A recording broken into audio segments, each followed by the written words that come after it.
Good afternoon. It is Monday, December the 7th.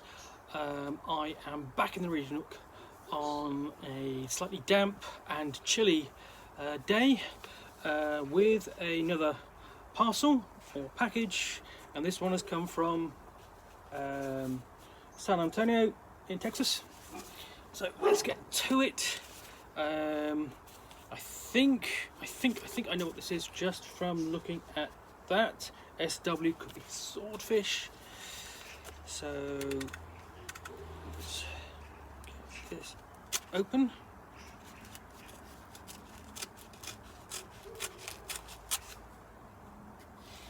Almost there.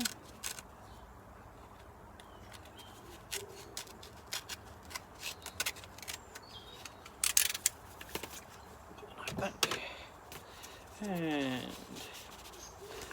we go. Yeah, that's what it is. I thought it is.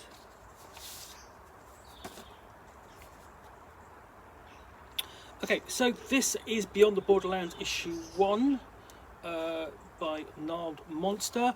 It is let's have a look. It's I know it's the first part of 3 issues.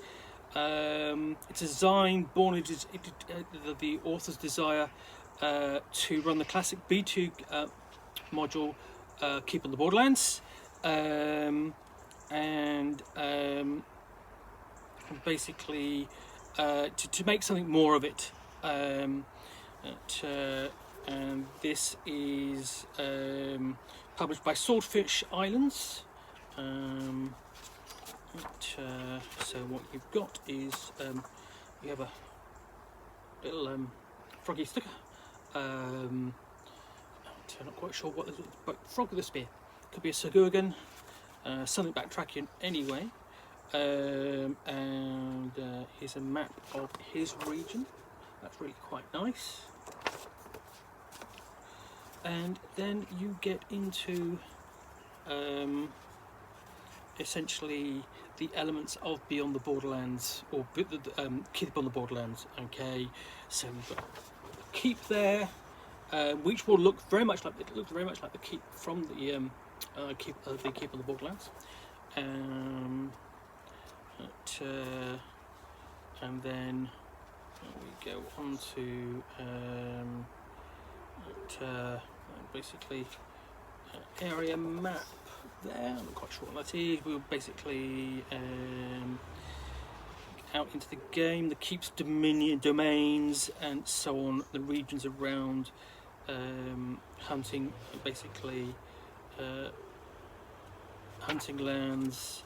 On the layout is it's like that. So you've got sort of like basically a map and an attached table. Basically, it's like a hex crawl, and then further content over there, describing them in further detail.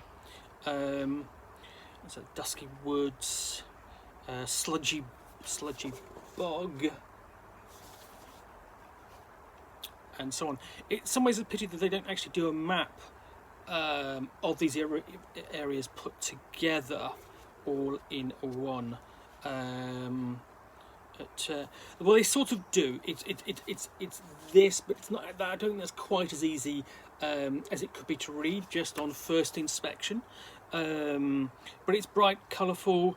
The only thing is basically is perhaps the production values aren't quite as high as they could be. It's a paper cover. It's it's nice and it's decent, but it's not cardboard, and that means basically it may well not stand up to poor handling or anything like that. But what I'm interested in here with this is obviously how it relates to the Keep on the Borderlands, not just because that's a scenario that I'm actually just starting to play using old school essentials, but because it's a formative module for many players, myself included, that people have played again and again, and certainly played in their youth, because there were millions of copies sold and then as part of the Dungeons and Dragons, or basic Dungeons and Dragons box set. So it was essentially, that was their first taste of adventuring. And the thing is, that over the years, it's a setting that publishers have revisited again and again, multiple times. TSR did return to the Keep on the Borderlands. Wizards of the Coast did a version as part of its Encounter series for Dungeons and Dragons 4th edition. And then, of course, most recently, Goodman Games did basically Beyond the Borderlands, part of the first entry in their Dungeons Reincarnated series, which presented the dungeons as they were originally, and then updated them for 5th edition. And they're really big, thick books, essentially slices of history, as well as something that you can play, because there's multiple versions of those adventures in each book, as well as, and then there's commentary and discussion and history and so on, and then you've got the updated versions themselves.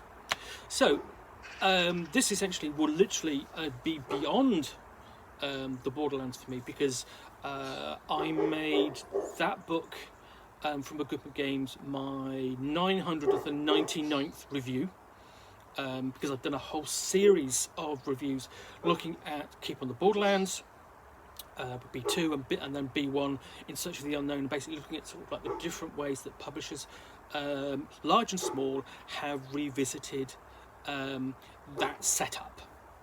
Anyway, this is Beyond the Borderlands from Gnarled Monster. I shall be interested to review this in the near future. Thanks for watching another unboxing in the Nook. If you like what you see, please feel free to make a comment. I'd be interested to hear what you think, what you know, and what you say. And if you really like it, please subscribe, because I'm going to keep on doing these unboxings and showing you things that have come through the door on a regular basis. Essentially, preferably that they're going to come out. Eventually, I'm going to sit down and read them and write reviews of them in the near to semi-near future. Anyway, thanks for watching. I will be back with more unboxings in the Nook very soon. Bye for now.